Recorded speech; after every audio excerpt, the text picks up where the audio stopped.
Hello guys, welcome back डैक्स Rabbani YouTube channel. Gas आज जो मैं बात करूँगा डायरिया दस्त के बारे में बात करूँगा। डायरिया जो हो जाती है पेचिश भी बोलते हैं इसको, और बहुत ज़्यादा दस्त आने लगते हैं। तो इसको कैसे ठीक किया जाता है, क्या इसमें दवाइयाँ लगाई जाती हैं और इससे सीरियस कंडीशन कैसे बन सकती है, पूरा मैं इस वीडियो में डिटेल में बताऊंगा।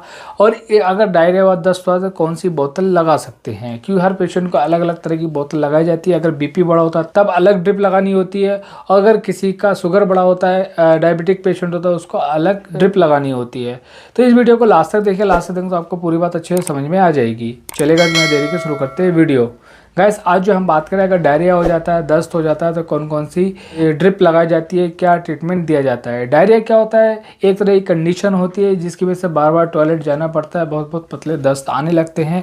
टॉयलेट जाते बार आपको हर 10 मिनट 15 मिनट पर जाना पड़ता है, जिसकी वजह से आपके अंदर डिहाइड्रेशन होने लगता है, पानी की कमी होने लगती है, और आपको बॉडी में काफ़ी वीकनेस वगैरह होने लगती है। इसके साथ साथ क्या होता है, डायरिया के साथ साथ उल्टियाँ भी आने लगती है, वॉमिटिंग भी होने लगती है। जब वॉमिटिंग होने लगती है तो बहुत ज़्यादा कमज़ोरी आने लगती है। जब तक अगर सिंपल डायरिया रहता है, दस्त वगैरह लगता है, तब आप ओरली टैबलेट खाते रहते हो, उससे आपको सुकून मिलने के चांसेस रहते हैं। लेकिन जब उल्टियाँ आने लगती हैं, तब अगर आप मेडिसिन खाते हैं तुरंत आपको उल्टी आ जाएगी, तो फिर आपको मेडिसिन भी काम नहीं करेगी, क्योंकि मेडिसिन आपके पेट में रुक नहीं पाएगी और अच्छे से डिजोल्व नहीं हो पाएगी। तो इसी के बारे में बताऊँगा, क्योंकि अगर बार बार उल्टी आ रही है, वॉमिटिंग हो रही है, तो उसमें आपको ड्रिप लगाना पड़ता है, बोतल लगानी पड़ती है, एंटी वोमिटिंग इंजेक्शन देना पड़ता है, यानी वोमिटिंग को कम करने के लिए, उल्टी को कम करने के लिए इंजेक्शन देना पड़ता है। बाकी अगर ज़्यादा डिहाइड्रेशन हो जाता है, पानी की कमी हो जाती है, उसको पूरा करने के लिए ड्रिप लगानी पड़ती है। सबसे पहले हमें क्या करना है, सबसे पहले कैनुला डालना होता है। जो आपकी वेन होती है, वेन में कैनुला डालना होता है, उसको विगो भी बोला जाता है। और उसमें फिर सबसे पहले जो आपको इंजेक्शन लगाना होता है वो ऑनडेम का लगाता है, यानी ऑनडेम सार्टन का इंजेक्शन या बोमिकाइन का इंजेक्शन डायरेक्ट आप वेन में लगा सकते हैं। उसके लगाने के बाद क्या होगा, पेशेंट की उल्टियाँ वगैरह कम हो जाएंगी। और उसके साथ में आप रेंटेडिन एसिलॉक का इंजेक्शन भी लगा सकते हैं, जिससे कि आपके पेट में गैस वगैरह अगर बन रहा होगा, पेशेंट के पेट में गैस ज़्यादा बन रहा होगा, तो वो भी धीरे धीरे कम होने लगेगा। फिर उसके बाद क्या होता है, अब पेशेंट की कंडीशन देखी जाती है, उसे कितना डायरिया हो रहा है। तो सबसे पहले उसको मेट्रोजिल की ड्रिप लगा सकते हैं, सिप्रोफ्लॉक्सासिन की ड्रिप लगा सकते हैं, और फ्लॉक्सासिन की ड्रिप भी लगा सकते हैं। लीवोफ्लॉक्सासिन की ड्रिप भी लगाया जाता है, लेकिन ये डिपेंड करता है पेशेंट की कंडीशन कैसी है, उसी हिसाब से उसको ये ड्रिप का सिलेक्शन किया जाता है, बोतल का सिलेक्शन किया जाता है। बाकी इसके साथ साथ और भी एंटीबायोटिक दे सकते हैं, जैसे अमीकासिन इंजेक्शन दे सकते हैं, 500 mg मात्रा डायरेक्ट आई भी लगाया जाता है उसको। और इसके साथ में आप पेंटोप इंजेक्शन भी दे सकते हैं। लेकिन मैं आपको बताना चाहूँगा, पेंटोप इंजेक्शन देने से कई बार क्या होता है, कुछ पेशेंट को लूज मोशन जो बढ़ जाते हैं, उनको और पतली टॉयलेट आने लगती है, इसलिए पेंटोप देने से ज़्यादातर बचा जाता है। और उसके साथ साथ मोनोसेप एंटीबायोटिक इंजेक्शन भी दिया जाता है।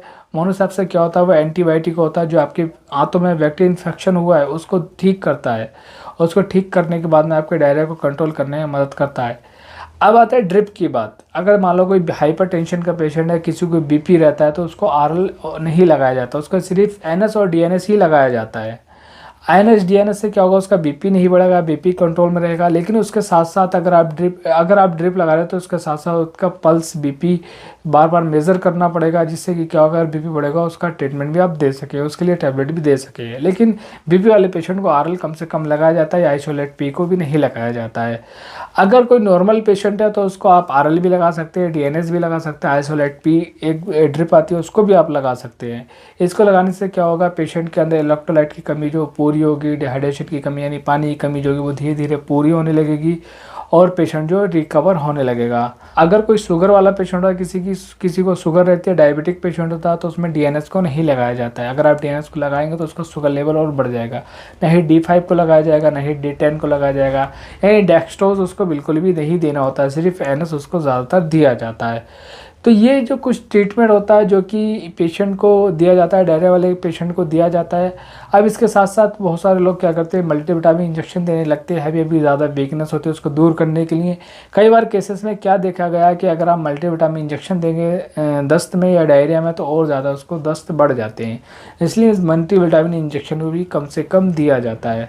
बाकी अगर उसकी सांस बोतल लगने से सांस वगैरह होने लगती है, उसकी कहीं पे इचिंग वगैरह होती है, उसके बार क्या होता है बोतल चढ़ते चढ़ते पेशेंट को बहुत ज़्यादा ठंड लगने लगती है, तो उसको डेक्सोना स्टेरॉइड के तौर पर दिया जाता है। ये ट्रीटमेंट जो होता है पूरा डॉक्टर की गाइडेंस के अंदर दिया जाता है। खुद से इस ट्रीटमेंट को लेने की कोशिश मत करना। अगर आप खुद से इस ट्रीटमेंट को लेंगे तो आपको काफ़ी नुकसान भी उठाना पड़ सकता है और पेशेंट की कंडीशन और ज़्यादा सीरियस हो सकती है। ठीक है, आज मैंने बताया आपको डायरिया के कंप्लीट ट्रीटमेंट के बारे में। आपको पूरा समझ आता है प्लीज़ वीडियो को शेयर करो, चैनल को सब्सक्राइब करें। ऐसे वीडियो के साथ मिलेंगे हम अगली वीडियो में।